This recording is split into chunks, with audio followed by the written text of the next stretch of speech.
All right, so we got the 1106 spoilers, and we're finding out who showed up to Egghead to take out the Marine battleships from the previous chapter. And it's not the Blackbeard pirates as we suspected. Or not just yet. I mean, they still could show up, but it turns out that it's actually Dory and Broggy, the two giants. And if you're like confused by that, that's fine, because like, so am I. It's like, what are they doing here?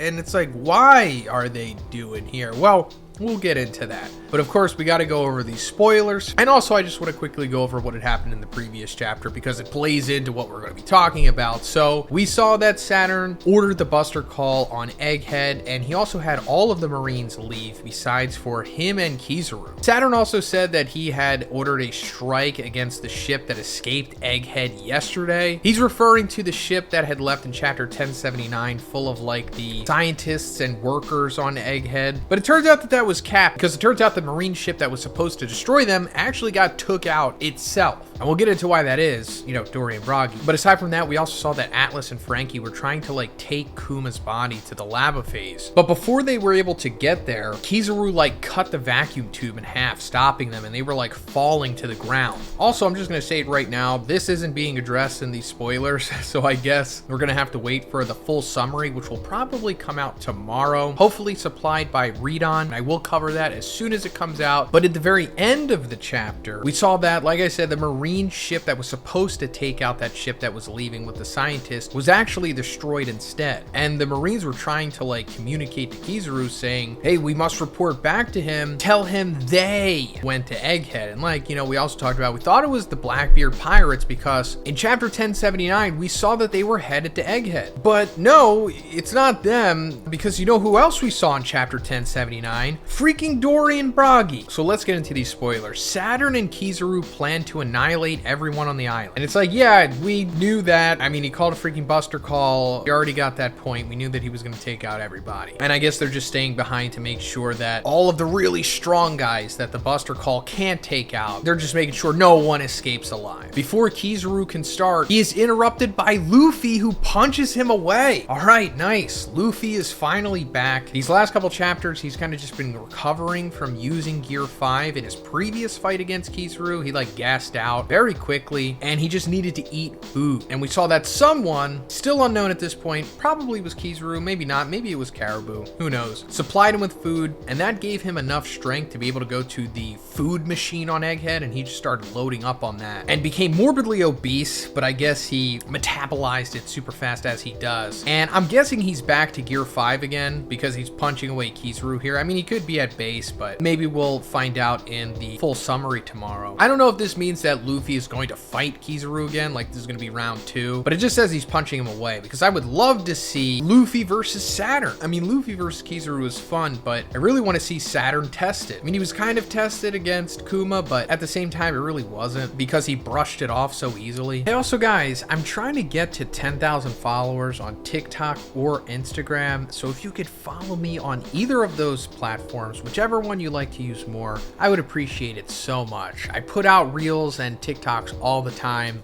I'll have my link tree in the description. Thanks guys, I really appreciate it. Bonnie learns the truth about Luffy and his abilities and sees Nika in him. Okay, so Bonnie finally putting 2 and 2 together here, in that Luffy's Gear 5 and his awakened devil fruit is Nika. And also it begs the question of, how does she know? It's like, how does anyone besides the Gorosei and the people who somehow know about Void Century stuff know that Luffy is Nika or resembles him? Because not even Kuma could really tell Bonnie anything about Nika. He was like, yeah, he's just a guy who could fight freely. It's like, how does she know that he's rubbery? How does she know that he looks like that? And also at this point, I'm not even sure if Nika was like a real person or more of just a concept that gave birth to the devil fruit. And then whoever ate the Nika devil fruit like became Nika. So it's possible that like Joy Boy wasn't actually Nika, you know? Joy Boy was just, I don't know, some giant or a buccaneer, and then he just ate the fruit and then became Nika. You know what I mean? The authority of the pacifista is now within Bonnie. After Vegapunk mingled with the chips, Saturn attacks Vegapunk because of what he did to the pacifista.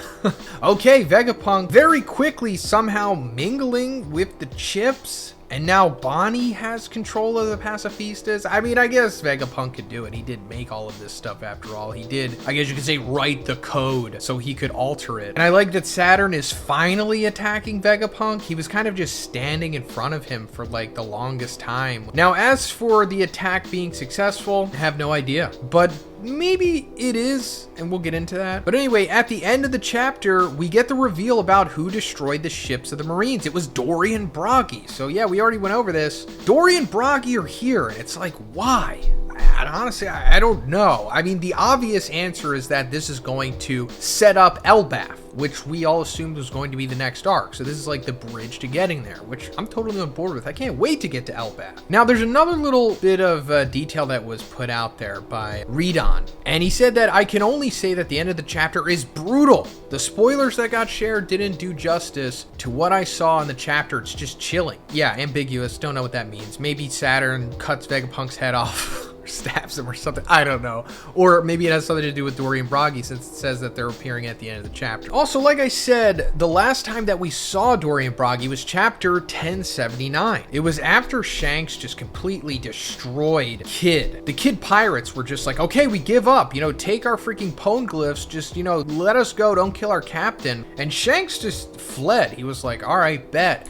But then Dory and Broggy, who were at Elbaf, surprisingly, because we didn't know that, because we still saw that they were doing their nonsensical little garden battle way back at Fishman Island when we got like a brief update on them. So I guess after that, they were just like, all right, I'm done. Let's go to Elbaf. And they were like, nah, if you point your guns at Elbaf, just remember what goes around comes around, homeboy. And they just fired off a Hakoku Sovereignty, destroying the Kid Pirate ship, ostensibly killing the Kid's pirates. I mean, they're probably gonna live, but the narration said they were destroyed. Take that for what you will. So after that, I guess Shanks was like, hey, Luffy's at Egghead, so I don't know, go there or something. And it's like, how does Shanks know that?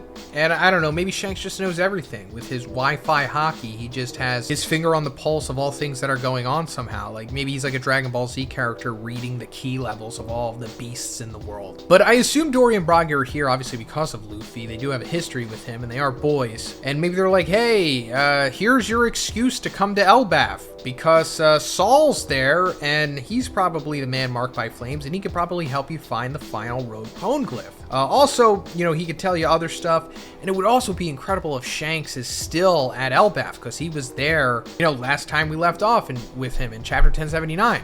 Unless he just decided to take those road poneglyph rubbings that the Kid Pirates gave him, and then he was just piecing off and going after the One Piece, because he did say that he was going to do it, you know, back in Wano. But either way, like I said, this is just an excuse to get to Elbaf. And also, I guess, a way to get more people here to fight against Saturn or Kizaru or something. Not really sure. We'll get more info in the full summary, but that's pretty much it for this one, guys. Let me know what you think about this in the comments, and if you liked the video, please give it a like. Please subscribe if you haven't already. Have a great day, and I'll see you in the next one.